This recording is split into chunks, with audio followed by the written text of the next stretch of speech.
மரிய பம்பினா புனிதம் தவழும் குழந்தை மாதாவின் அற்புத வரலாறு. கிறித்தவ வரலாற்றில் அன்னை மரியாள் பல ரூபங்களில் போற்றப்படுகிறார். அதில் மிகவும் மென்மையானதும் உள்ளத்தை உருக்குவதுமான ஒரு வடிவம்தான் மரிய பம்பினா எனப்படும் குழந்தை மாதா வடிவம். இது வெறும் ஒரு சிலையை பற்றிய கதை மட்டுமல்ல, நம்பிக்கை, பொறுமை மற்றும் இறைவனின் அருட்செயல் பற்றிய ஒரு காவியம். 1. வானகத்தின் மலர், பிறப்பின் பின்னணி. பல நூற்றாண்டுகளுக்கு முன்பு இஸ்ரவேல் நாட்டில் வாழ்ந்த சுவக்கீன் அன்னா தம்பதியினருக்கு நீண்ட காலமாக குழந்தை பாக்கியம் இல்லை. அவர்கள் சமூகத்தில் ஏளனமாக பார்க்கப்பட்டாலும் இறைவனின் மேல் வைத்த நம்பிக்கையை விடவில்லை. அவர்களின் கண்ணீருக்கு பதிலாக இறைவன் ஒரு விடியலை தந்தார். அந்த விடியல்தான் மரியாள். உலகிற்கு ஒளியை கொண்டுவரும் சூரியனை சுமக்கப் போகும் விடியற்காலை என்று போற்றப்படும் குழந்தை மரியாள் பாவக்கரையின்றி பிறந்தார். வானதூதர்கள் வியந்து நோக்கிய அந்த பிறப்புதான் பிற்காலத்தில் மரிய பம்பினா பக்தியாக உருவெடுத்தது. 2. மெழுகுச் சிலையின் பிறப்பு, சிஸ்டர் இசபெல்லாவின் தரிசனம். இந்த பக்தியின் நவீன வரலாறு 1735ஆம் ஆண்டு இத்தாலியில் தொடங்குகிறது. Sister Isabella Porcini, sister Isabella Fornari என்ற கன்னியாஸ்திரி குழந்தை மரியாயின் மீது மிகுந்த பக்தி கொண்டிருந்தார். அவர் ஒரு சிறந்த கலைஞரும் கூட. அவர் மெழுகினால் ஒரு அழகான குழந்தை மரியாயின் உருவத்தை செதுக்கினார்.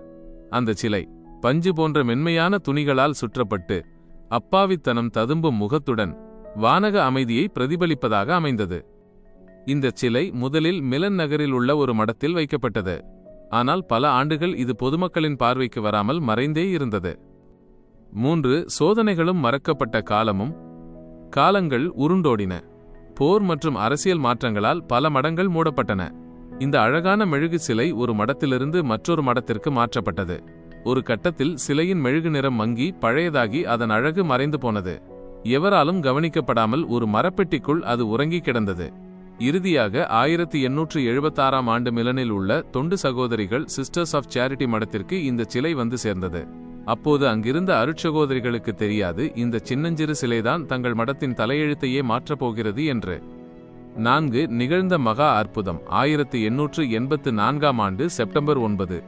1884ஆம் ஆண்டு அந்த மடத்தில் ஜூலியா மக்காரியோ என்ற இளம் அருட்சகோதரி கடுமையான நோயால் பாதிக்கப்பட்டு மரணப்படுகையில் இருந்தார். மருத்துவர்கள் கைவிரித்து விட்டனர். அப்போது மடத்தின் தலைவி அந்த பழைய மெழுகுச் சிலையை குழந்தை மாதா எடுத்து வந்து நோயாளி சகோதரியின் படுக்கைக்கு அருகில் வைத்தார்.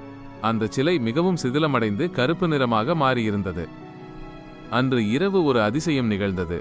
செப்டம்பர் 9ஆம் தேதி காலை அந்த சிலையை தொட்டு வேண்டிக் கொண்டிருந்த போது 1. கருப்பாகவும் பழையதாகவும் இருந்த அந்த மெழுகு சிலை திடீரென ஒரு உயிருள்ள குழந்தையின் மேனியைப் போல ஒளிரத் தொடங்கியது. 2. சாகும் நிலையில் இருந்த சகோதரி ஜூலியா அந்த நொடியே முழுமையான சுகம் பெற்று எழுந்து நடந்தார். இந்த செய்தி காட்டுத்தீ போல பரவியது. அன்று முதல் அந்த சிலை மரிய பம்பினா என்று அழைக்கப்பட்டது. 5. உலகெங்கும் பரவிய பக்தி. மிலன் நகரின் மக்கள் திரண்டு வந்து குழந்தை மாதாவை தரிசிக்கத் தொடங்கினர். ஒவ்வொரு ஆண்டும் செப்டம்பர் 8ஆம் தேதி மாதாவின் பிறந்த நாள் இந்த சிலை மடத்தின் சிற்றாலயத்தில் வைக்கப்பட்டு சிறப்பு வழிபாடுகள் நடத்தப்படுகின்றன. குழந்தை மாதாவிடம் வேண்டிக் கொள்ளும் தம்பதியினருக்கு குழந்தை பாக்கியம் கிடைப்பதாகவும் தீராத வியாதிகள் குணமாவதாகவும் இன்றும் ஆயிரக்கணக்கான சான்றுகள் உள்ளன. குறைதீர்க்கும் குழந்தை மாதா ஜெபம். அன்பு நிறைந்த குழந்தை மாதாவே, இறைவனின் தாயாக தேர்ந்தெடுக்கப்பட்ட உமது பிறப்பு உலகிற்கு மகிழ்ச்சியையும் நம்பிக்கையையும் தந்தது. கவலைகளாலும் குறைகளாலும் வாடுகின்ற எங்களை உமது கனிவான பார்வையால் நோக்கியருளும். தாயே, உமது திருக்கரங்களில் எங்களது எல்லா விண்ணப்பங்களையும் ஒப்படைக்கிறோம். குறிப்பாக இங்கே உங்கள் குறையை தேவையை குறிப்பிடவும் என்ற எனது குறையை தீர்த்து எனக்கு தேவையான அருளை பெற்று தர வேண்டும் என்று உம்மை மன்றாடுகிறேன். எங்கள் குறைகளை தீர்க்கும் வல்லமை கொண்ட பாலகியே, நாங்கள் உமது பாதத்தில் சரணடைகிறோம். எமது வாழ்வில் அமைதியையும் மகிழ்ச்சியையும் பொழிந்து என்றும் இறைவனின் வழியில் நடக்க எங்களுக்கு துணை புரியும். ஆமென்.